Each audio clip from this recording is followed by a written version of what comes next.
歡迎各位弟兄姊妹嚟到一齊去敬拜我哋嘅上帝。而家我哋奉我哋主耶穌基督嘅名今日正式開始今日嘅聚會。我哋一齊，我哋先聽我讀出今日嘅宣召經文。經文嚟自詩篇103篇1至2節。我的心啊，你要稱頌耶和華，凡在我裏面的都要稱頌他的聖名。我的心啊，你要稱頌耶和華，不可忘記他一切的恩惠。好，我哋從起立，我哋一齊唱今日嘅詩歌，一齊去敬拜讚美我哋嘅上帝。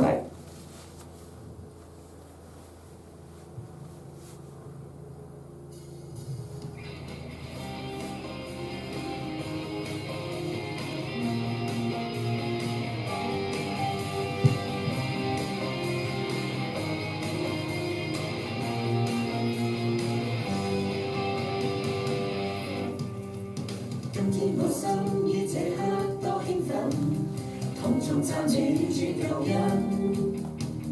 高舉雙手，拋開憂困，唯獨你我相靠近。今天自身之處多麼吸引，神願降世居我心，昔在現在始終不變，一生一世敬奉神。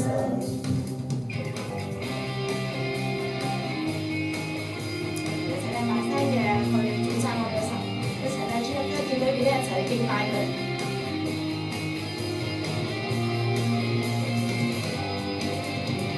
今天我心於這刻多興奮，同眾讚美主救恩，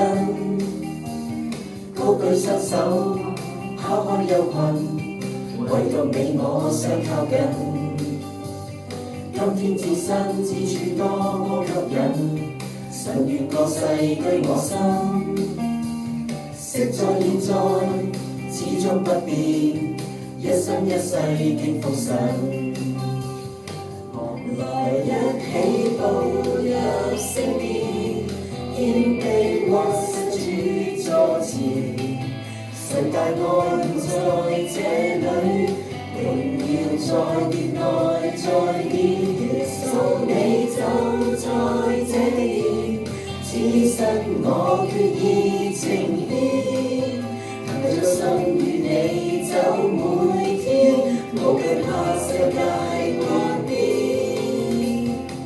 來一起步入聖殿，獻卑屈膝主座前，神大愛滿在這裏，榮耀在殿內再現。耶穌你就在這殿，此生我決意呈獻，憑着信與你走每天，無懼怕世界幻變。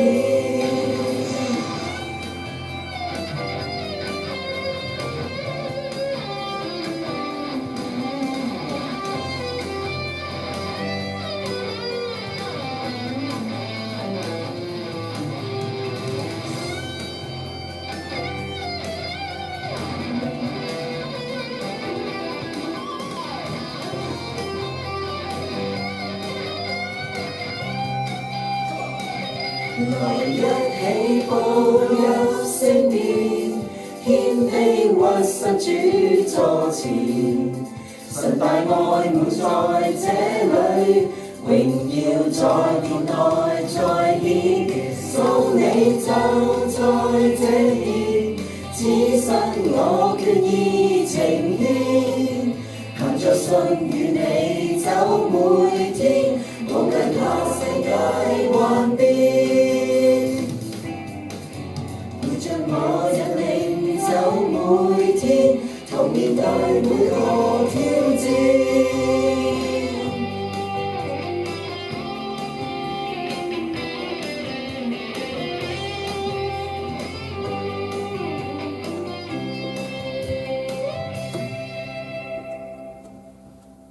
我哋一齊祈禱，天父，我哋感謝你，因為你係創主成終嗰位神，因為你係應許嗰位神，因為你就係嗰位與我哋同在嘅神。主啊，我哋今日咧嚟到你嘅殿中，主啊，願你咧去悅納我哋嘅敬拜，願你咧去帶領我哋去每一日、每一刻、每一時，我哋都去跟隨你嘅腳步。我哋嚟到你嘅殿中，我哋嚟到你面前，我哋要歡喜快樂，因為主啊，你就係我哋嘅神，你係我哋嘅主。跟住你祈禱，奉主之名祈禱。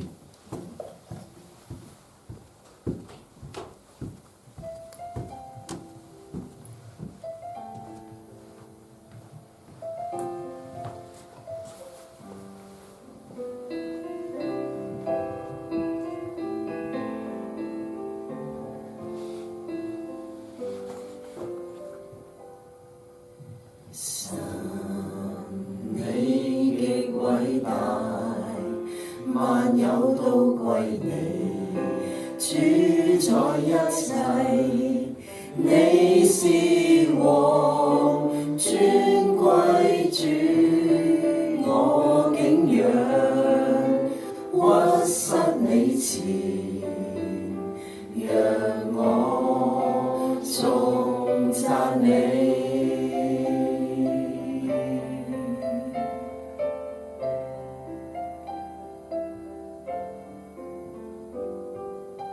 神，你極偉大，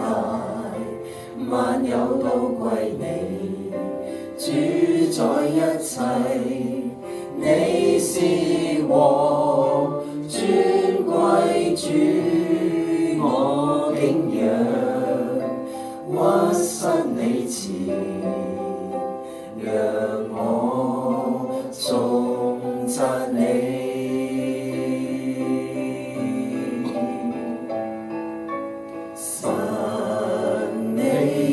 偉大，萬有都歸你，主宰一切，你是王，尊貴主，我敬仰，屈膝你前，讓我頌讚你。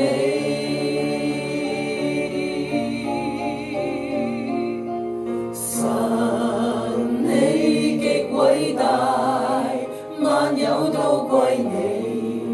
主宰一切，你是王，尊貴主，我敬仰，屈膝你前，讓我頌讚你。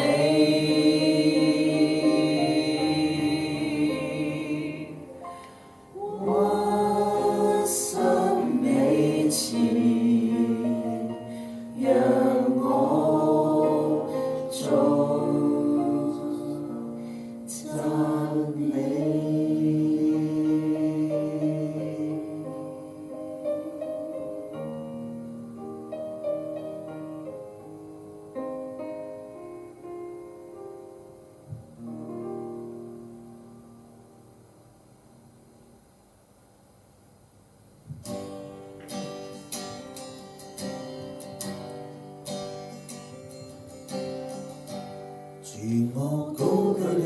的名，主我心愛稱頌你，我心因為你愛我，我心因為你救贖我，主我高舉你的名。主我心愛稱頌你，我心因為你愛我，我心因為你救贖我。你從天上降世間，指引我路，在世間被釘十架。我罪得贖，從十架到墳塋，從墳塋升回天。主我高舉你的名，主我高舉你的名。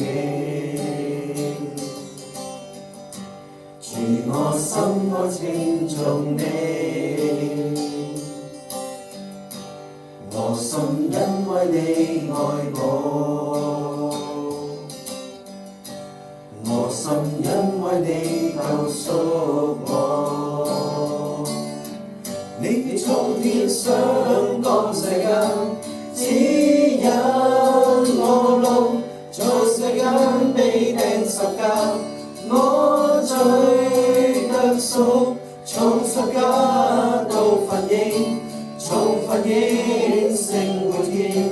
主我高舉你的名，主我高舉你的名。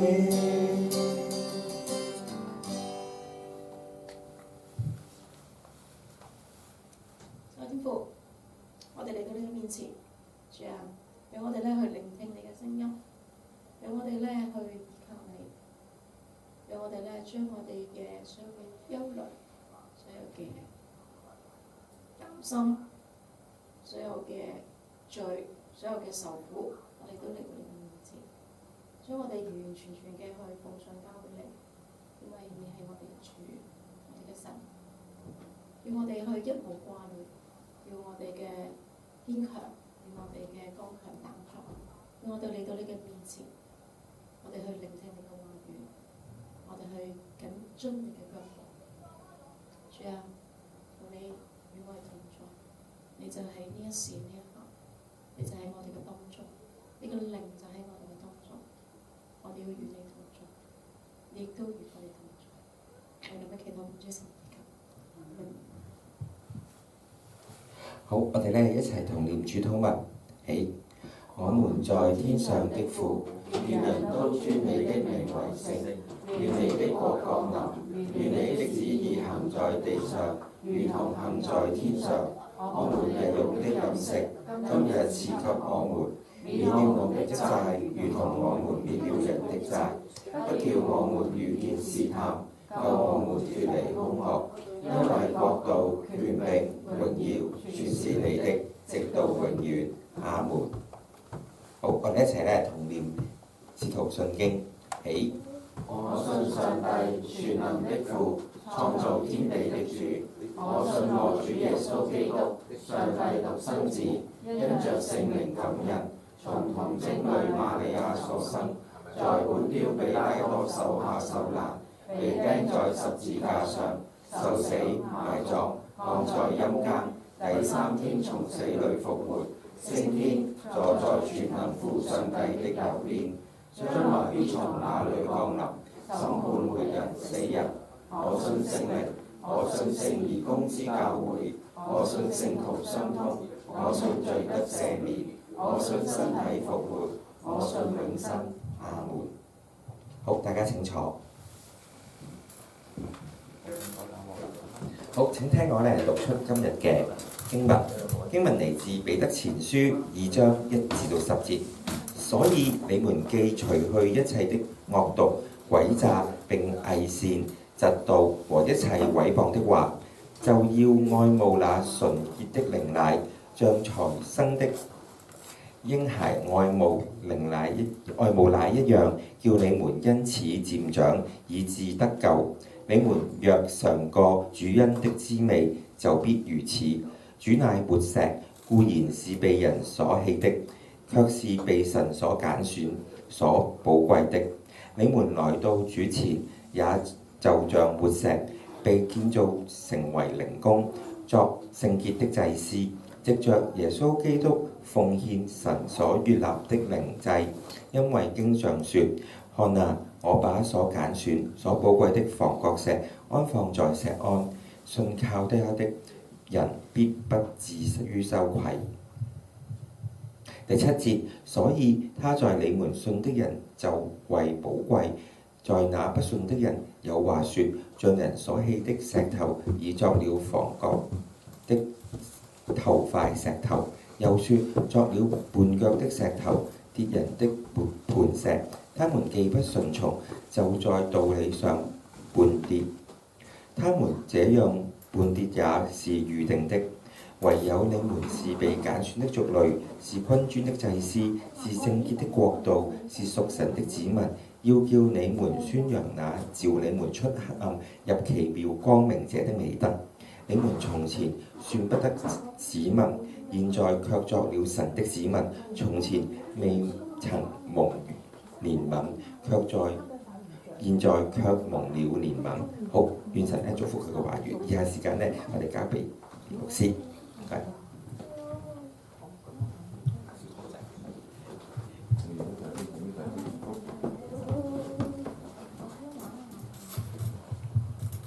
姊妹大家早晨。咁咧就今朝頭先坐喺度嘅時候，因為同姚弟兄頭先都傾咗少少嘢嚇，咁樣都有個感想。好多時當我哋翻教會嚟崇拜咧，其實有冇諗過唔係必然嘅，即係唔係話你想翻就一定有係咪？咁點解會咁咧？就因為前個禮拜咧，就大家都記得啦，嗰日就大風大雨咁教會照常運作咁當然呢個係非常感謝主啦嚇。但係據我所知咧，好多教會咧嗰日咧都要應急，有好多應急嘅方式係嘛。咁當然完咗之後覺得其實都唔使嘅嚇，其實但係好多嘢我哋好難去預測嘅，我哋唔知嘅。咁所以你會覺得原來翻教會崇拜咧都唔係一定嘅，咁所以咧應該我哋盡量去珍惜，係咪？可以咧有機會嘅時候，我哋又應該盡我哋嘅責任。原因就係因為嗰日咧啱我亦都應邀去另一間教會講道，咁咧就因為我同佢哋未夾過，咁所以咧佢哋就唔好放心，就話牧師你呢個禮拜唔好嚟啦，咁咧就可唔可以轉第二個禮拜啊？咁由佢哋自己就上網，咁教會嘅崇拜咧就停咗，咁就崇拜冇停，但係咧就改咗做網上啦。咁你發現咧就好多弟兄姊妹就好失望啦，當然自然係咪？即係話我哋應該可以翻嚟崇拜嘅。咁所以我哋都知道原來咧唔係所有嘢都係必然嘅嚇。當我哋翻到教會嚟敬拜嘅時候，唔知你有冇諗過有呢個題目？當我望到嗰張相嘅時候有一日如果我哋教會都係起到咁嘅，咁幾好啊！但係其實有冇諗過，其實當你翻教會嘅時候，你知道你係神呼召你去，以至於成為一間嘅教會咧咁話，我哋係北岸華人浸信會嘅其中一部分咁，我哋唔係被呼召成為教會，我哋就係被揀選成為教會嘅一部分。嗱，其實教會唔係咁樣定義嘅嚇，只要你一群人，我哋一齊去嚟到去遵行神嘅心意喺處，去嚟到一齊去敬拜，一齊去傳福音，一齊去彼此相愛等等嚇，即係做教會應該做嘅事情咧。咁我哋就係教會嚇，咁唔係教會嘅一部分，教會冇所謂一部分定成個嘅嚇，教會就係教會啦。啱大家聽到嘅呢一段經文咧，其實係有少少背景上邊咧，我會稍微一路講嘅時候過程當中咧，去解釋少少嘅意思咧，就唔係話你睇唔明因為你一路聽嘅時候，你都覺得都唔係話咁難啫，係咪？咁你都會聽得明不過咧喺裏邊有一啲嘅形象一啲形象咧，呢啲 image 咧就係其實係有更深少少嘅意思，可能你都知你都識得都唔定咁，但係若果有一啲嘅弟兄姊妹咧唔係咁熟悉咧咁我就稍微就解釋一下嚇。咁書裏彼得咧，佢係用嘅一個嘅建築物係用一個建築物去嚟到解釋呢個建築物咧，其實就唔係一般嘅建築物喺舊約嚟講咧，係呢個當時咧係被係最重要嘅一座嘅建築物。咁呢座嘅建築物咧就係聖殿今日咧喺耶路撒冷已經再揾唔到呢座聖殿啦，咁已經喺主後70年即係佢哋而家幾乎2000年啦咁嘅時候係被羅馬兵咧係拱冧咗已經唔再存在。咁今日喺嗰處地方咧就有兩間清真寺喺嗰處咁咧就大家都會知道一個 Dome of the Rock 呢一個嘅即係所謂一個喺聖殿山上邊一個嘅兩座嘅清真寺。咁但係喺舊約時代咧，當時咧呢個聖殿仲存在，甚至彼得呢卷書係彼得寫噶嘛。喺彼得寫呢卷書嘅時候，極有可能咧當時嘅聖殿仍然喺度嘅不過差唔多噶啦已經因為已經接近咧係呢一個嘅主後嘅70年咁滯啦喺大約去到嗰個時期咧，已經有風聲嘅，已經知道噶啦都已經預咗啦咁呢個聖殿咧好快咧係會被摧毀。咁但係彼得仍然咧用呢一個嘅聖殿咧係作為呢一個嘅形象去解釋乜嘢叫做教會。好多時咧我哋會覺得教會係乜嘢咧咁好多時當人哋問你而家去邊啊我翻教會咁好多時咧你就個形一諗教會係咩咧？咁就有一座建築物係咪？咁呢個地方係教會，或者咧係話語佢哋而家喺度大堂嘅崇拜，佢哋嗰個地方係一個教會。咁其實呢個係教會定係佢哋嗰個教會咧？兩個都係咁。嗱呢個咧係教會嘅地方咁樣，呢呢個地方係教會買嘅定係租嘅？租嘅咁啊，無論你買嘅有租嘅有都係你而家擁有呢個使用權啊嘛，啊咁呢個咧就係咁。咁佢嗰邊咧其實都係租啦，係咪都係借用啦咁你會發現咁又係咪教會咧咁啊？算唔算教會咧咁啊？有好多時我哋會覺得教會係咪即係等於教堂咧？我比較中意咧分得清楚啲，教會就教會，教堂就教堂啊，兩件事嚟嘅。兩件事可以係一件，但係其實本身又係兩件嘅啊。我相信大家明我講緊乜嘢嘅，係咪？大致上嘅意思啦。教會咧其實係眾人所組成嘅啊，咁所以呢段經文一開始嘅時候咧，嗰書彼得咧就提到話：你們唯有你們啊，其實都唔係開始啦，去到後啲啊，唯有你們咧係被揀選嘅族類啊。你們呢個字咧其實係一個嘅整體，之外你們啊嘛，係一個整體啊。但係亦都同時有個人喎，所以英文咧嗰個翻譯就幾得意㗎嚇。咁你知道我咁佢就係 I， 我哋大家一齊就 V 嚇。咁你覺得咧我咧就係一個嘅整體嚟嘅，我們為咗我們係族類係一個整體嚟㗎。啊，如果個人咧就會用 I 啊，他們咧都係一樣啊，個概念啊，係咪？當我哋講話他們，咁佢哋咪一個整體咯，係咪？但係你們咧，我對住你哋講你們咧，就係除咗整體，同時都係單獨一個人嘅喎。係咪啊？個感覺啊，明我意思嘛？咁樣講嘅時候係，所以包埋咧，我哋個人咧都喺埋裏邊啦。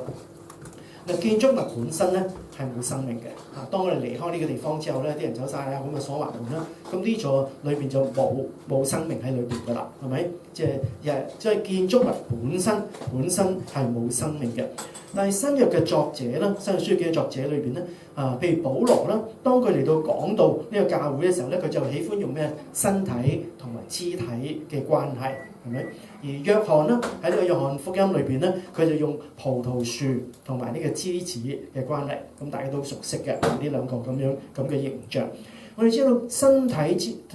體咧，同埋呢一個嘅葡萄樹咧，係有呢一個生命，都係有生命，但係建築物咧就冇生命嘅。咁所以咧彼得咧喺呢處佢故意咧就要用活石咁於是將個石頭咧就賦予佢有一個生命啦即係活嘅石咁啊，即係代表有生命嘅石頭啦咁呢個係佢所使用嘅形象你唔需要去尋根問底究竟邊嚿叫活石，邊嚿叫死石之類即係佢即係話俾佢聽，即係話呢個咧係要有呢啲石頭咧係要有生命嘅即係若果我哋係石頭嘅其中一嚿啦，咁我係要一個有生命嘅石頭，唔係一個死固嘅一嚿嘅石頭嚟㗎。舊約嘅聖殿咧係一個咩地方？係俾人咧係去獻祭同埋咧去敬拜嘅一個地方。呢個就係頭先我哋所讀到嘅經文啦第9同埋呢個第5節啦，同埋第9節嗰度咧就用呢個祭司呢個字啦。咁舊約嘅祭司嘅功能咧大家都知道啦祭司係幫人去敬拜，係咪？幫人去獻祭嘅咁呢個用祭司咧嚟到形容到基督同埋基督徒嘅責任。咁所以其實基督同埋基督徒都有呢一個嘅祭司責，或者我哋可以講到話基督就係好似大祭司大祭司係得一個嘅啫。大家知道咩叫大祭司嘛？頭先我哋唱一祭即係大祭司嘅首嘅歌嘅王嗰首大祭司咧就係得一個嘅啫即係因為咧喺大衛嘅時代咧就將祭司分成24班每一班咧就有一個嘅祭司長咁呢啲，然後咧祭司長當中選一個咧就叫大祭司所以祭司長有24個嘅，咁咧就大祭司長咧大祭司咧就得一個嘅啫咁所以主耶穌咧佢係大祭司咁我哋咧就會成為一啲嘅祭司咁我哋唔一定要做祭司長嘅咁24班裏邊每一班有10幾20個祭司嘅咁所以教會呢一個嘅被稱為咧祭司嘅角度啦咁其實我哋知道計呢個新約嘅我哋呢個祭司角度係比較舊約嘅呢一個以色列人神話咧係佢揀選呢一個以色列人成為祭司嘅角度噶嘛，咁係比較呢一個嘅祭司嘅舊約嘅以色列人呢一個制度咧係更加優勝。咁呢個喺希伯來書咧就已經好詳細去解釋到噶啦。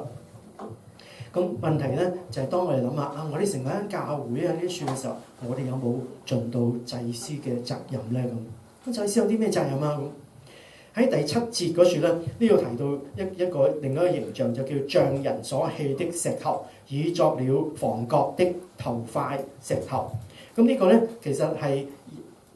引用咗呢一個嘅馬可福音第12章第10節，係主耶穌自己親自講過嘅呢句説話。咁其實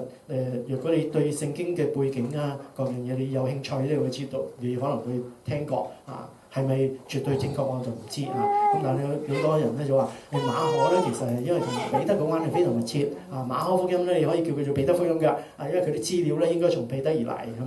咁所以我哋發現咧馬可福音又同彼得嘅書信咧裏邊咧有啲地方你睇到咧有關聯呢個就係其中一樣其中一點嘅關聯。喺馬可福音第12章第10節嗰度咧，主耶穌就曾經用過房角石啦嚟到比喻佢自己。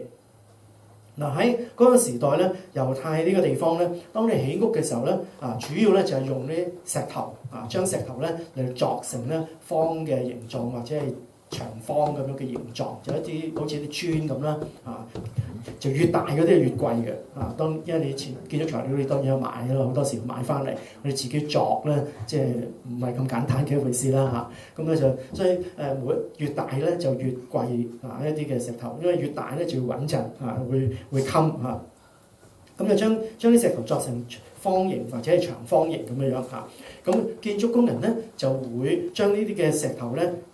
一塊一塊咁堆，但係未堆之前咧，佢哋就會喺啲石頭當中咧去揀一塊合適嘅。咁點樣先叫合適我唔知啦咁佢哋當然佢哋專業嘅就知啦咁咧就揀一塊合適嘅石頭，咁咧就放喺一個佢哋準備起呢個建築物嘅其中一個角嗰個地方咁咧就係第一塊放落去嗰處嘅，咁所以咧就被稱為咧係呢一個嘅第一塊嘅石頭，或者叫做咧頭塊呢個房角嘅第一塊石頭或者房角嘅頭塊嘅石頭，咁咧就然後咧就喺呢個石頭嗰處咧就用佢咧就拉一啲嘅叫做準繩大家都聽過呢個字啦，可能年青咧未必見過咩叫準繩我年青嘅時候咧就喺香港好多時都會見到嘅，啲人去整馬路起屋都會，咁咧就有一個工具一個盒咁有啲麥喺裏邊嘅，拉條繩出嚟咁拉到一個距離，然後咧就彈一下咧，咁啲麥咧就會喺個地下或者有適當地方咧就留低一條痕跡，咁一條線咁樣咁呢個咧就係稱嗰條繩咧就稱之為嘅準繩咁啦。而家咧我聽講就唔使啦，而家用嗰啲係啲咩紅外線咁嚟做以前就係用呢個方式嘅。咁所以由呢一個嘅頭塊石頭或者叫房角石咧拉條繩出嚟，拉咗條繩之後咧，然後石頭就根據呢一個嘅位置咧咁嚟到砌呢啲石頭有啲地方咧好得意㗎我見到有啲地方咧佢哋直情乜嘢都唔使㗎，就係將石頭砌完就得㗎啦。佢唔會喺拉到入漏水嘅咩？唔會㗎。點解咧？因為咧佢一塊一塊，佢唔係因為磨到平滑晒而係咧又有翻上咁上下厚度。厚㗎嘛啲石頭，咁咧砌咗上去嘅時候咧，當你撇雨咧就唔會滲到咁入㗎，滲到咁上下咧佢停咗喺嗰度啦，啲水就會走出嚟，咁所以咧就係可以防水嘅。咁而且事實上咧喺以色列咧絕大部分咧都嘅地方都好少雨水嘅，咁所以佢都唔需要擔心呢一樣嘢。咁佢哋就砌啲牆啦，咁作為呢一個依據啦，咁就起一座咁嘅建築物。我相信咧，當彼得講到呢一處嘅時候咧，佢一定咧係感觸良多。點解咧？因為咧彼得呢個字呢個希臘文啦，彼得呢個字係咩意思咧？就係石頭。佢自己嘅名就叫石頭啦。咁所以當佢講到要建一個建築物嘅時候，係講到呢個石頭嘅時候咧，佢一定會諗到自己，係嘛？諗到自己嘅名，就好似嚴弟兄咁第一次喺度講道嘅時候，我聽到啦。佢嘅名咧就喺馬太福音嗰度得翻嚟㗎，係咪？即係作鹽作光㗎嘛，係咪？即係成造就喺山上，係咪？就係呢一個從嗰處得翻嚟咁非常之好嘅一個名啊！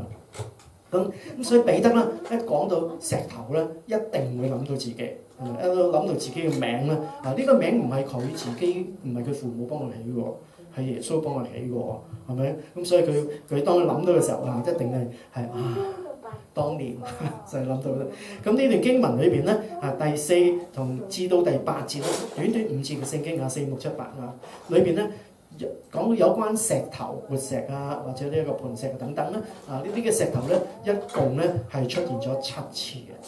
5次經文裏邊咧出現咗7次嘅石頭或者大石細石咁之類啦，出現咁之，因為即係差唔多佢一路不停咁噏住石呢個字噶啦，已經變咗嚇。咁所以對於佢嚟講一個好深嘅一個嘅感受。所以你記得當彼得佢仲係跟隨緊主耶穌嘅時候，曾經一次去到呢個以色列嘅北邊咧，就去到一個地方叫該撒利亞腓立比。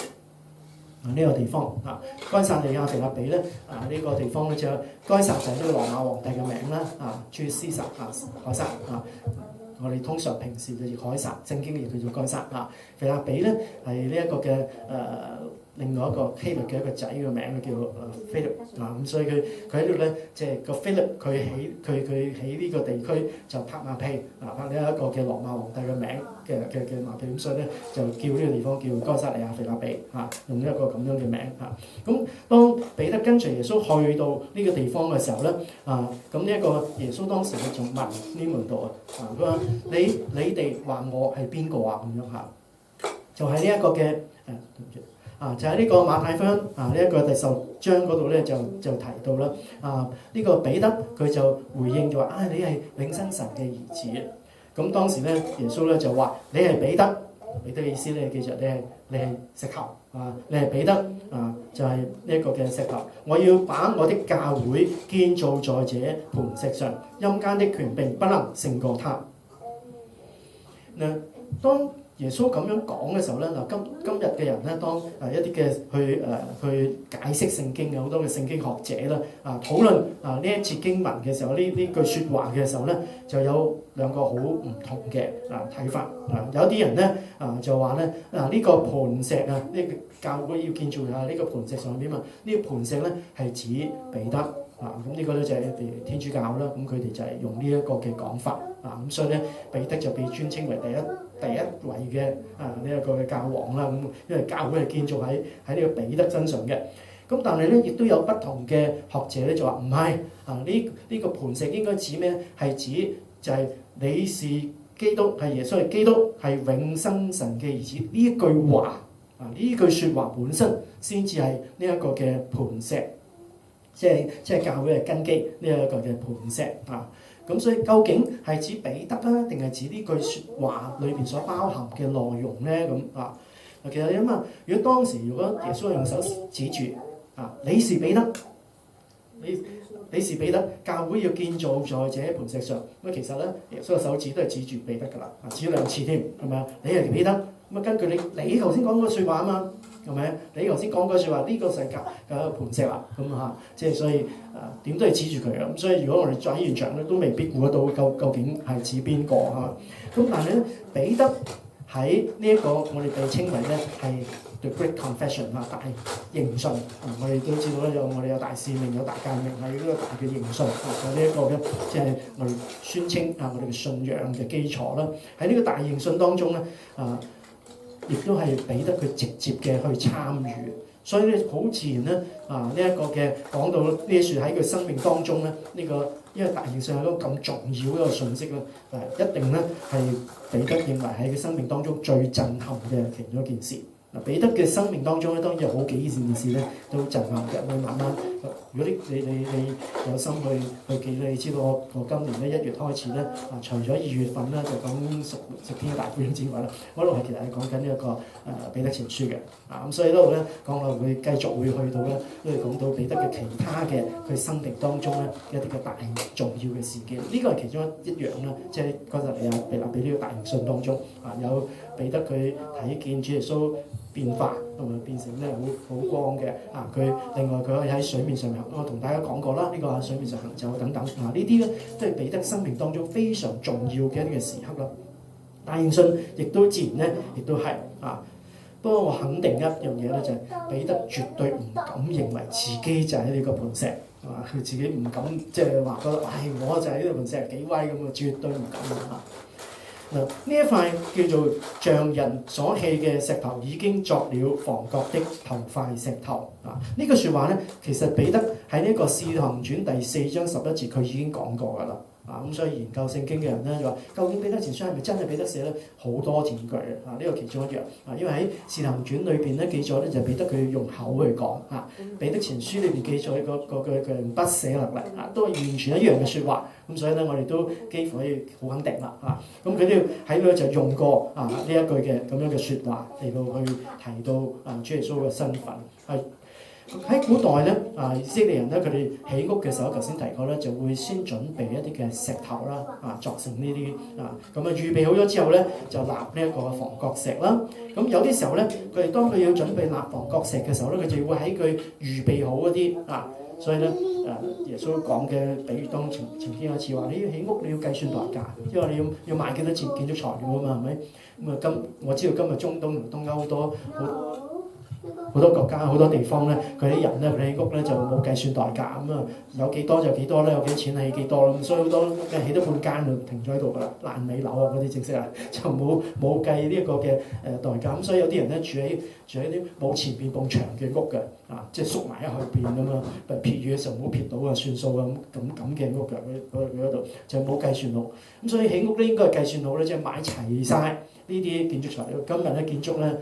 今日唔好翻啦即係佢就會話俾你聽啦之前咧佢哋計好晒噶啦，已經訂好晒呢啲材料啦，咁佢就自己攞或者係送到嚟咁樣。咁佢哋就會喺呢啲嘅建築材料當中去揾啦呢啲嘅石頭裏邊咧揾一塊最適合我哋做呢個房角石嘅一塊咁嘅石頭咧。但係揾嚟揾去嘅時候咧，就發現咧好快啱好快就可以咁做喎。咁突然間呢個嘅工匠咧，突然間會諗起咧就早兩日咧，我揀啲石頭嘅時候咧，其中一塊咧即係個樣我唔係好中意，我就唔要咁唔要咧，嗰塊咧就拎咗出嚟，就劈埋一邊甚至可能咧，如果喺山仔上邊咧，即係成做在山上啊嘛，喺山上邊起咧嘅時候咧，唔要嘅阻定咁都可能拱咗落山添㗎啦，已經已經唔知去邊。於是佢突然間諗起，其實嗰塊先至係最好嘅喎。咁當啲石頭咧劈埋一邊，拱咗落山嘅時候，你知道咧就係當以前啲路唔係好似我哋今日咁噶嘛咁拱咗落山，咁呢塊石頭咧，如果喺個路邊咧，啲人行過唔小心就會棘腳會棘到，咁所以咧就被稱為咧係會絆人嘅石頭會棘到人腳嘅一個嘅石頭。咁佢諗翻起，嗰嚿先至啱於是佢嗱聲咧就揾人幫手咧，就揾到啦，咁將佢搬翻上嚟上山，或者搬翻去呢個地盤嗰處咧，去嚟到咧係做呢一個嘅房角嘅頭塊石頭。所以嗰塊絆人嘅石頭已經成咗呢一個嘅房角嘅頭塊嘅石頭啦。當今日都好啦以前都一樣啦。到今日咧，當我哋需要嚟到建立我哋自己將自己又要更加優秀更加好嘅時候咧，我哋都會考慮有好多嘅選擇，係咪我哋報讀啲咩課程學啲乜嘢之類咁樣。尤其是喺呢個嘅屬靈嗰方面，我哋唔係淨係話即係身體或者呢一個知識上邊啦我哋喺個屬靈方面咧，好多時我哋都想讓個人咧係能夠更加高超咁喺佢哋喺今日世界有好多唔同嘅宗教，好多唔同嘅主義去嚟到俾我哋去選擇。但係當人咧去選擇，其實往往咧我哋發現咧耶穌或者咧呢個基督教咧好多時都係最尾嗰個，即係話咧俾佢揀咧，佢一定唔會揀嘅，一定唔會揀呢個。因為點解咧？咁當然有一啲嘅理由喺聖經裏邊咧，亦都係咁講。其實唔係淨係今日先嚟咁，當時都係㗎。喺呢個哥林多前書第1章嗰度咧就話，喂猶太人咧係要神蹟，希利尼人即係希臘人啦係要求智慧，我哋卻係傳釘十字架嘅基督。喺猶太人嚟講咧，係基督係絆腳石，但係喺外邦人咧係愚拙嘅，係蠢嘅。咁嘅都得嘅嘛。咁所以咧，啲人覺得呢個好唔起眼，好唔要揀嚟揀剩咧，都未必會要呢一個嘅。如果你叫呢一個嘅中國人去揀咧，咁啊梗係佛家啦或者呢一個儒家啦，係咪點解咧？因為佢哋嘅思想或者哲學咧係比較高超，係咪比較高深，而且咧佢哋嘅教導咧最弊有一樣嘢係咩咧？就係我哋發現咧，基督教或者耶穌嘅教導咧，就係話你唔需要靠自己，你去靠耶穌就得啦。中國人都最唔中意呢樣嘢，係咪？一人做事人當，好多時都話係我哋要憑自己嘅努力去得到嘅，係咪？我哋通常我哋嘅教導自細就係咁樣嚟到教導啦。但係問題就係你做幾多先至得咧？幾多你先至叫做合格咧？呢個就係你冇辦法去答到嘅問題嚟嘅，係咪？所以有啲人話：我要憑自己嘅能力，我要做好啲，以至我能夠去到神嘅面前，我可以上天堂咁。你做幾多先至上得到？幾多先叫合資格咧？係咪幾多先叫合格啊？你做到而家咁啊叫夠好未咧？發現你冇辦法答嘅，係咪答唔到嘅問題？我曾經有一個好朋友啦，佢喺少年時期咧，佢就已經開始去研究佛學。亦都研究呢個儒家，所以佢係儒家哲學係相當深厚。咁佢唔單止研究呢兩門嘅學問喎，佢甚至咧修練呢一個嘅冥想同埋呢一個嘅氣功呢樣啲聽到一啲，但係當佢其實已經話佢已經練到咧一個相當高嘅層次但係佢甚至有一次話俾你話，我呢啲練到我淨可以咧喺當我打坐嘅時候咧，冥想嘅時候咧，會覺得個靈魂可以會上升咗。哇！你睇粵語長片咩？但係即係佢係一個嘅哲學博士嚟㗎，即係所以一個好有學問嘅人，唔係嗰啲即係虛無縹緲嗰種嚟㗎。但係佢話，當佢嚟到修練去到越高境界嘅時候咧，佢就發現到佢所追求嘅嗰個完美或者佢嗰個理想咧係越遠越高嘅境界，佢覺得越遠越冇辦法達到。咁於是乎咧，佢就用盡佢嘅方法，佢甚至咧去印度、去尼泊爾，去嗰度咧去揾啲世外高人、去揾啲高僧咧去問去希望能夠解答到佢嘅一啲嘅問題。但係好奇怪一樣嘢，當佢去到尼泊爾嘅時候咧，佢唔係遇到高僧，佢遇到一個基督徒。咁呢個基督徒咧就向佢傳福音。其實基督教咧，佢唔係未接觸過㗎。佢喺香港嘅時候咧，其實接觸基督教，佢好多好朋友都係基督徒嚟㗎。但係咧，佢一直咧，佢都覺得基督教嘅教導咧係太簡單太簡單，都唔使你自己做嘅咁你就可以能夠得到嘅救恩，就好似冇嘢揸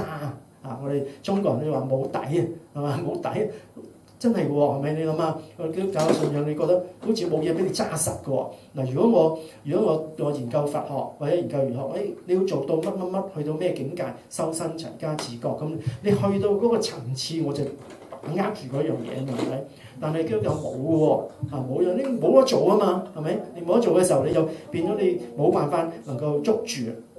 咁但係當佢慢慢去思想，慢慢同啲基督徒去接觸嘅時候，佢發現其實正就係呢一樣嘢正就係呢樣嘢。我哋發現咧，基督嘅愛同埋基督嘅犧牲，佢替代我哋去做咗呢個，先至係呢一個嘅最基礎嘅起點。中文咧就叫做返璞歸真真係翻到去真理嘅裏邊翻到去最簡單先至係嗰個真理。於是乎佢就決定，佢就接受呢一位咁簡單嘅耶穌咧嚟做佢自己嘅主同埋救主。呢個就係匠人所棄的石頭，已經作了房角的頭塊石頭，係咪？嗱，呢塊嘅房角石咧就被建造成為一個嘅靈宮。呢個宮咧同皇宮咧，我哋一般我哋想像嘅地上嘅皇宮就唔同。咁因為皇宮咧佢係去呢個敬拜呢一個嘅皇帝嘅，靈宮咧係敬拜神嘅，係獻靈祭嘅地方。而呢個靈宮本身咧，你想像係點樣嘅咧？你想像唔到因為咧呢一個係我哋冇辦法去觸摸到，而且咧我哋會知道呢個其實係唔係一座建築物，而係咧一群嘅人，係咪？一群嘅人咧係被神所揀選嘅，將來係被揀選咧係成為呢一個嘅靈宮，成為教會。舊約時代咧被揀選嘅就係以色列人啦。係咪？咁咧就所以喺呢一個嘅舊約啦呢一個嘅出埃及記嗰處咧就已經講到，佢話咧：如今你們若實在聽從我的話，遵守我的約，就要在萬民中作屬我的子民，因為全地都是我的。你們要歸我作祭司的國度，為聖潔的國民。這些話你要告訴以色列人。喺以賽亞書第43章21節嗰度話：這百姓是我為自己所做的，好述説我的美德。美德就係引用呢兩段嘅經文，將呢兩段經文咧合併咗之後，就成為咗呢個第9節嗰處所提到咧，就係唯有你們係被揀選嘅族類，係有君尊嘅祭司，係聖潔嘅國度，係屬神嘅子民。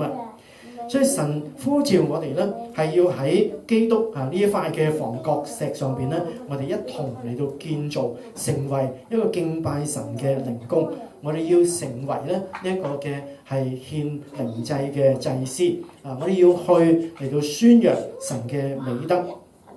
頭先都提過啦，舊約時代咧唔係一般人係可以去直接獻神嘅，係咪？只有咧係祭司先至能夠入到聖殿嘅範圍其實你話我哋佢聖殿嗰處獻祭，你只係去到咧聖殿嘅出邊個廣場嘅啫。唔能夠，所以咧，如果以舊約嘅標準嘅話咧，咁我哋崇拜咧就要喺下邊個停車場嗰處嘅啦，就唔能夠入嚟噶，唔能夠入。咁邊個先入嚟咧？吳弟兄先可以入嚟啦，祭司啦。咁然後咧，裏邊咧最裏邊嗰埋谷室嗰個至聖所啦，即係大祭司先一年一次入去嘅啫。咁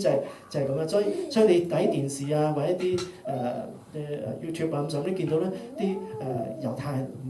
而家啲猶太人你唔係好見得到你見到嗰啲回教徒啦，佢哋嘅回教徒嘅敬拜同因為猶太人佢哋敬拜咧個形式係一樣㗎，咁佢哋冚唪唥喺晒外邊一齊就趴晒喺地下咁樣㗎嘛，係咪？係咁樣敬拜，唔係就喺裏邊㗎。你去到個聖殿山嗰樹嗰個清真寺咧，裏邊冇人㗎，唔俾你入㗎，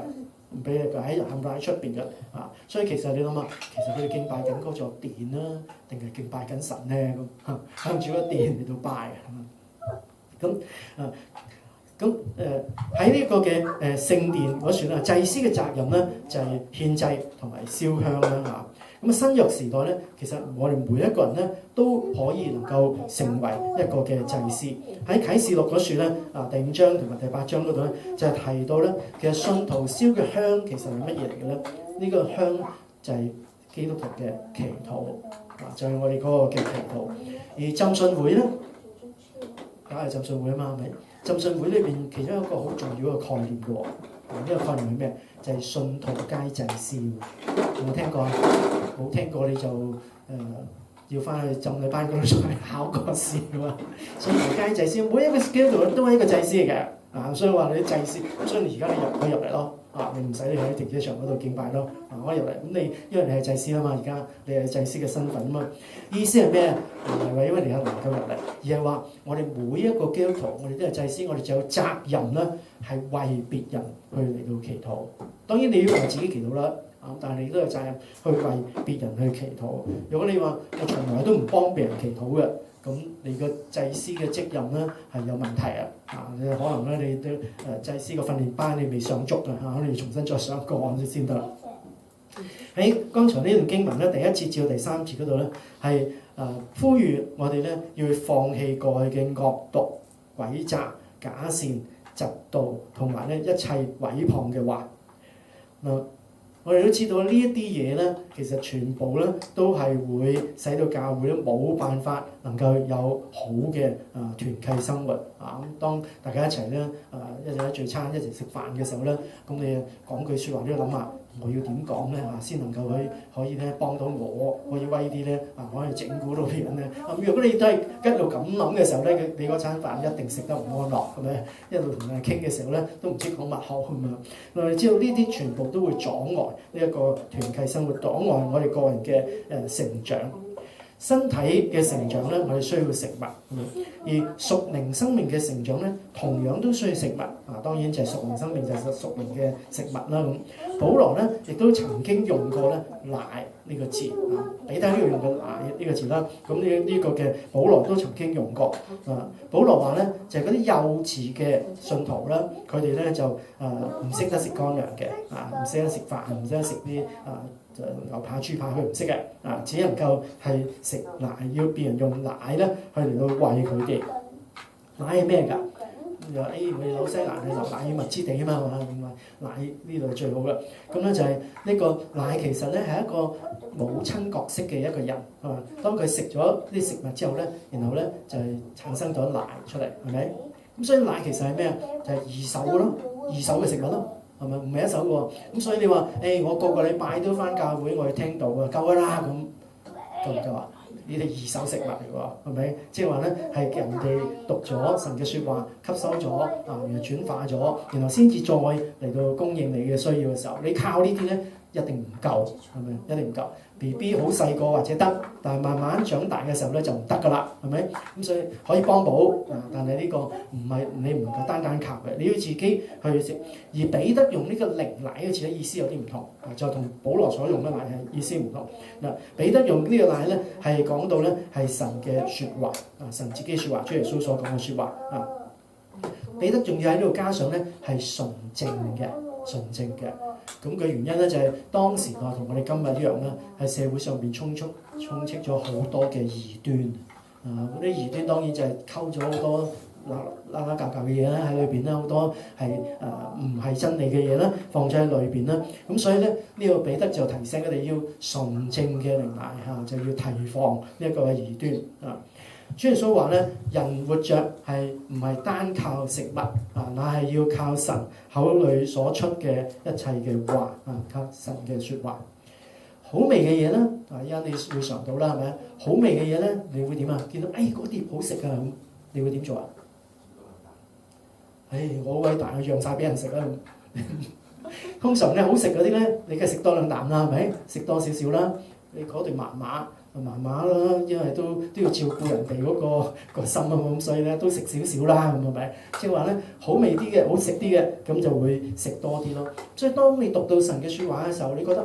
神嘅説話咧係好寶貴，咁你就會係食得多啲，係咪？喺詩篇第19篇第9節到第10節話：耶和華嘅道理潔淨，傳到永遠；耶和華嘅典章真實，全然公義，一都比金子可羨慕，且比極多嘅精金可羨慕，比蜜甘甜，且比蜂房下滴的蜜甘甜。即係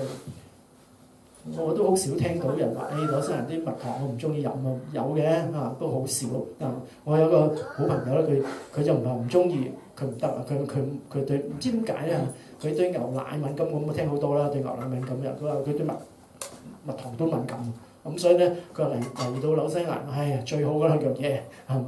咁其實聖經話呢個迦南地咧，呢個流奶與蜜之地，其實咩意思啊？奶係動物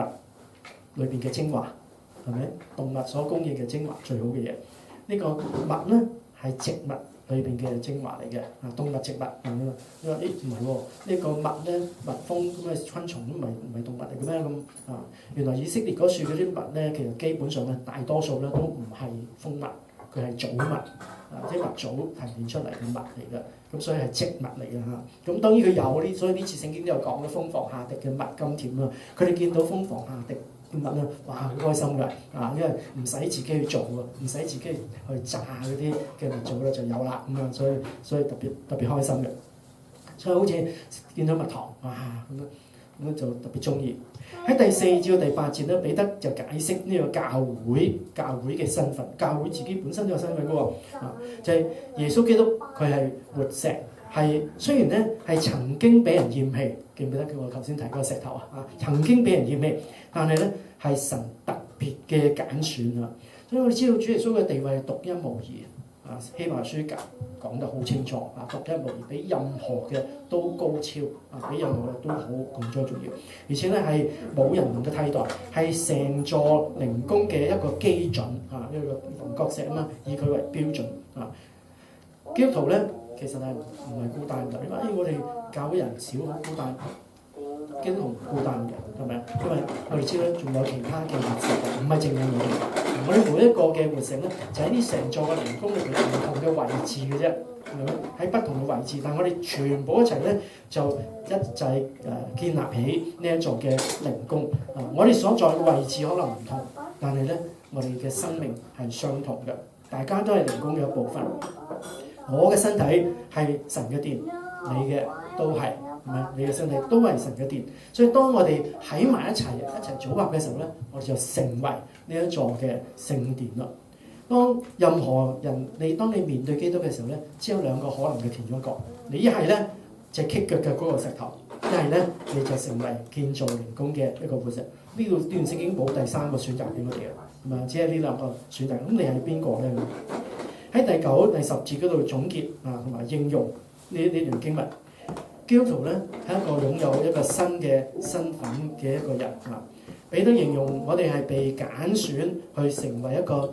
特別嘅一個嘅群體，係有君尊嘅祭司啊！呢一個咧用我哋香港人習慣嘅咧就係話係咩啊？皇家御用祭司咯，係咪？即係咩君尊嘅祭。頭先嚴弟兄讀嘅時候咧，我就對住佢捉到佢係錯咗一個地方。當佢讀嘅時候咧，佢話係君尊嘅祭司嗱，應該係有君尊嘅祭司嗱，呢個字好重要啊！係君尊嘅祭司就你自己係。當你話係有君尊嘅祭司咧，就唔同啦，係咪？有君尊嘅祭司係有個君主嘅，所以呢個字好緊要啊！我首先唔係故意捉嘅，不過我覺得呢個字係好重要唔可以漏咗所以我哋讀嘅時候咧係要小心我哋係有君尊嘅祭司，我哋係皇家御用嘅祭司，係一群咧，我哋係被要求咧係過聖潔生活嘅一群人係由大君王主耶穌佢嚟到統管嘅角度，我哋係直接屬於神嘅人民。其實我諗咗好多時間，都諗唔出有一個乜嘢嘅身份會比呢個身份更高，明唔明意思啊？呢個身份係有君尊嘅祭司，係我哋係屬神嘅角度嚟嘅君尊嘅祭司，係一群過聖潔生活嘅人係有大君王嚟到管理嘅。仲有冇一個身份高得過呢個咁嘅身份？我諗唔到你諗到畫咁多，除咗主耶穌自己之外啦，係咪我諗唔到有一個更高。根據一啲咧懂得原文嘅人話俾我聽咧，個族類、祭司角度咧，呢啲都係單數嘅字咁意思即係咩啊？即係話我哋係要合一嘅。喺埋一齊嘅係我哋需要同心神揀選我哋成為佢嘅子民，係我哋嘅使命係乜嘢啊？係宣揚那召你們出黑暗入奇妙光明者嘅美德簡單啲嚟講咧，就係我就係要傳福音咯，宣揚呢一個神嘅美德，係幫助別人咧，係從罪裏邊罪嘅黑暗裏邊出嚟到進入呢個光明嘅永生。有人咧就認為呢兩字嘅經文咧，其實就係聖經裏邊對教會呢個詞嘅最清楚、最明確嘅一個嘅定義。雖然咧呢兩字嘅經文裏邊並冇教會呢個字喺裏邊但係嘅意思咧係對教會嘅最清楚嘅一個定義。而呢一段嘅第1至到第10節前面有靈宮呢個字。好明顯咧，就唔係肉眼所見嘅啦，係咪？靈宮啊嘛，佢就唔係用肉眼呢個 physical 你見到，但由神嘅子民咧喺一齊去組成。教會係可以有建築物，但係教會唔一定要有建築物唔一定，而係因為係一群人嚟到奉神嘅名被呼召而組成。有建築物就當然好啦，方便啦。冇建築物佢仍然係一間嘅教會教會係被神呼召嚟到過同別人唔同嘅生活㗎用我哋習慣用嘅字咧，係術語嚟嘅，就係個分別為聖嘅生活咁其實意思咧就係我哋同周圍嘅人咧喺呢一個嘅文化上邊係有唔同嘅價值觀上邊我哋係會唔同嘅。我哋對神嘅説話就係聖經啦，係有一個渴慕嘅態度。記得好食嘅嘢要食多啲，係咪？就係對聖經有一個態度。我哋咧係一個屬靈嘅一個群體，一個靈宮而且咧我哋係有責任係積極地嚟到為傳揚呢個神嘅恩典。有兩個問題咧大家可以咧係有時間可以思考下或者你食緊飯嘅時候咧，可以大家去討論下都可以第一個問題咧就係你覺得我哋呢個教會同彼得所描述嘅教會有邊啲地方係相同，而有冇咩地方唔同咧？有定係冇咧？有唔同嘅，或者我估多少有啲嘅，係咪？亦都有啲地方，最少有一啲地方咧會相同嘅咁我哋點樣可以改善咧？點樣可以有進步咧？第二個問題咧就喺哥林多前書第3章16節，大家都熟嘅一節嘅經文啦。嗰度話：豈不知你們是神的殿，神的靈住在你們裏頭麼？所以話我哋個人咧，我哋都係神嘅殿嚟嘅喎，我哋都係一個靈宮嚟嘅喎。咁彼得嘅信息一路都係講緊整個教會啦。咁但係既然我自己都係靈宮，係神嘅殿啦，咁彼得佢呢個信息可以點樣嚟到應用喺我自己嘅個人嘅身上咧？咁呢個咧我冇講過啊，只係大家自己去嚟到好好嘅嚟到思想去祈禱，我哋一齊聽佢祈禱。天父，我哋多謝你神，因為你揀選我哋，你呼召我哋，今日我哋成為你自己嘅子民，我哋嚟到去成為其中一塊嘅活石，以至我哋能夠去參與喺建造呢個靈宮。今日我哋要獻上感恩，我哋係與世人唔同嘅原因係因為我哋裏邊有主俾我哋嘅生命。我哋係被揀選嘅族類，係有君尊嘅祭司，我哋係聖潔嘅國度，我哋係屬神嘅子民，幫助我哋嚟到去認識我哋嘅身份更加多。而主，我哋喺呢個世上，我哋能夠更加能夠讓人從我哋身上見到呢個靈宮嘅背後，靈宮裏邊嘅呢一個嘅房角石，係主耶穌基督。我哋要根據主耶穌基督嚟到去建造呢一個嘅靈宮。幫助我哋係喺前邊，我哋唔知仲有幾多個路我哋要走，但係我哋知道每一步我哋都跟住自己嘅腳蹤，用主耶穌基督嘅名祈禱。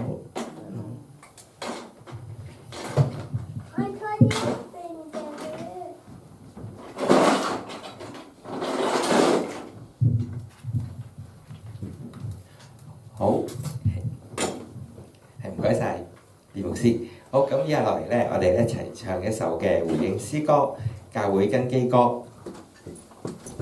第一場起啦！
為我，愛在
請坐。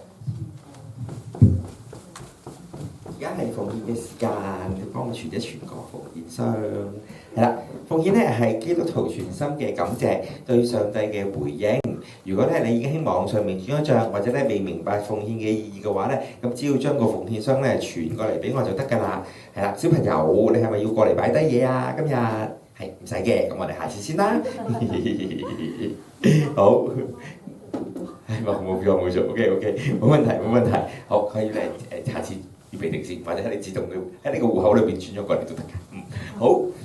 係啦，好，咁我哋咧一齊咧去起立，我哋咧一齊咧唱呢首嘅奉獻嘅回應詩歌，感謝神。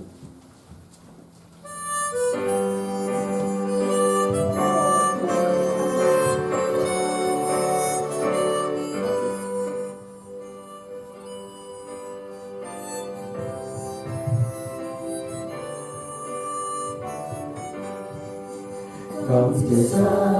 是我救贖主，感謝神豐富預備，感謝神過去的同在，感謝神住在我旁，感謝神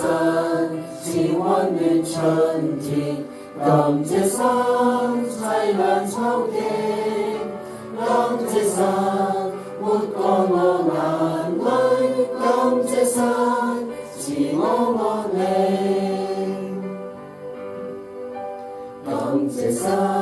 禱告夢應允，感謝神美夢垂聽，感謝神我曾經風暴，感謝神豐富供應，感謝神賜我富裕樂，在絕望裏得安慰，感謝神賜無限恩典，感謝神無比慈愛。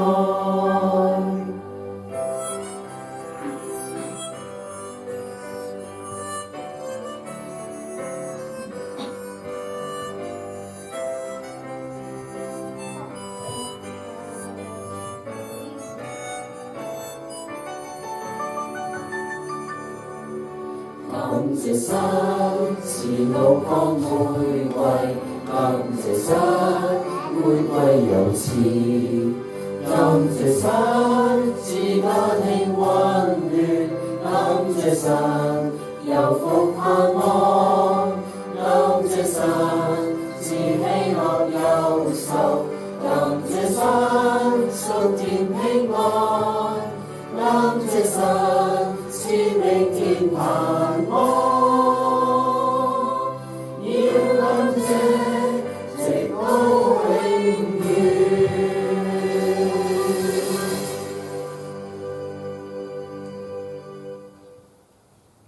好，我哋咧一齊低頭為奉獻祈禱。神啊，真係感謝讚美你，你每日咧都供應我哋、看顧我哋，賜我哋有生命、時間、能力，亦都賜下咧救恩同埋永恆嘅盼望，更加係賜俾我哋咧有弟兄姊妹嘅制度，讓我哋咧可以一同嘅去建立你所喜愛嘅教會，讓我哋咧每一個人都成為活石，每一個人咧都係屬於你嘅，讓我哋咧一齊去建立，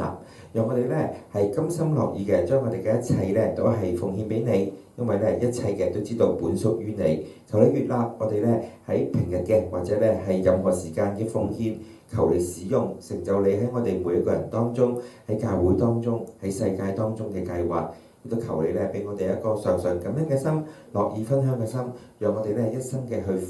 願意去學習，作一個咧奉獻嘅人，榮神益人，奉主耶穌基督嘅聖名祈求，阿們。好，我哋咧一同咧去唱3-1頌。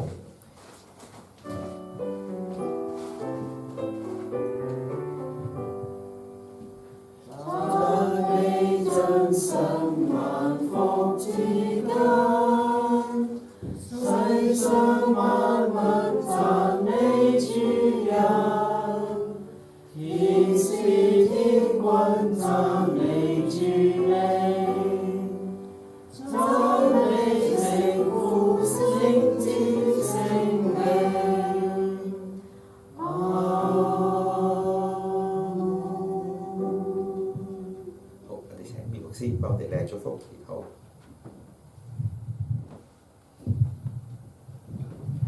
其他憑信心嚟接受主耶穌俾我哋每一個人嘅恩典。天父，我哋多謝你俾我哋今天早晨有呢個機會喺度説你嘅敬拜，去聽你自己説話。求你將你嘅話嚟到藏我哋心中，教導我哋喺我哋日常生活當中嚟到去行出嚟，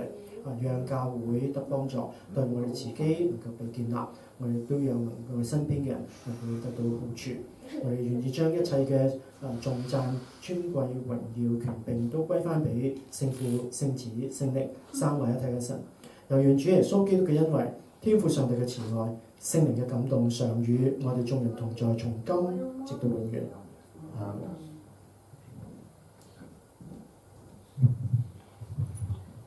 好，我哋一齊咧唱阿門中。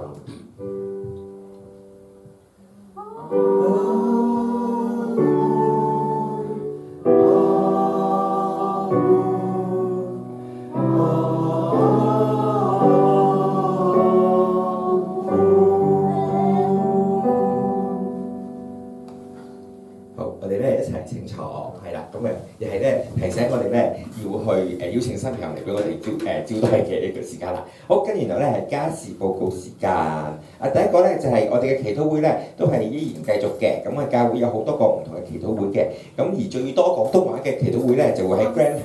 係暫時最多廣東話嘅祈禱會咧就喺 Grand 係嗰邊嘅。咁就係逢星期三啦嘅7點半至到8點半嘅。咁第二個咧就係第二期嘅福音班，咁呢個咧係國語嘅，咁咧就會係喺5月2號啦嘅逢禮拜六嘅6點至到9點嘅，咁佢哋咧係包呢個免費嘅晚餐嘅，咁粵語嘅部分咧係未開始嘅，咁如果你哋有呢一個嘅福音嘅對象同我講啦，咁我哋有一個人咧，我哋就會開始去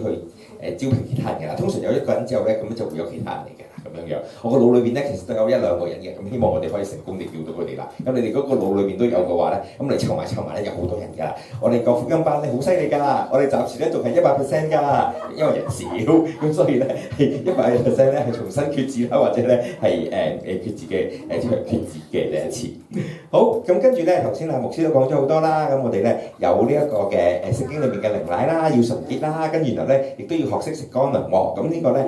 嘅聖經講道課程咧就啱你啦，咁牧師簡直係想同我一齊咧去開咗一個好好嘅廣告，咁我哋咧有興趣嘅都可以參與嘅。好，咁跟住然後咧就係依然為呢一個嘅宣教嘅活動咧係做一個嘅宣傳嘅。咁大家如果有興趣嘅話咧，當然如果你有時間咧，就當然係參加埋呢一個嘅宣教行程係最好啦。如果唔得嘅話咧，咁都可以參加嗰2個嘅講座嘅。咁而家咧其實第一架車已經滿咗嘅。咁點解一直都仲未有消息？究竟邊啲人得，邊啲人唔得咧？就因為嘗試緊，如果儲到第2架車，甚至乎第3架車嘅話咧，咁可以更加多人去嘅。咁詳細情形可以問我啦。咁我就可以再答你咁樣嘅。好，跟住然後咧就係呢個小組嘅聚會嘅新安排啦。上次講咗啦，咁今日咧就係4月26號啦。咁所以咧我哋一陣間完咗之後咧，我哋會一齊食飯啦，一齊唱詩歌啦，同埋一齊祈禱嘅。好，咁樣